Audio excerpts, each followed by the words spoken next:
Hey guys, my name is Eric Gonzalez. I'm a senior here at CSU, studying journalism with a minor in communications.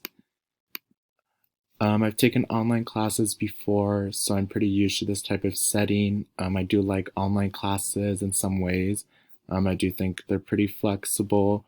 I am excited to get to know everyone throughout the semester and learn more about photography, which is why I took this class. I want to learn how to work a professional camera and step out of my comfort zone a little bit instead of just always using my phone camera.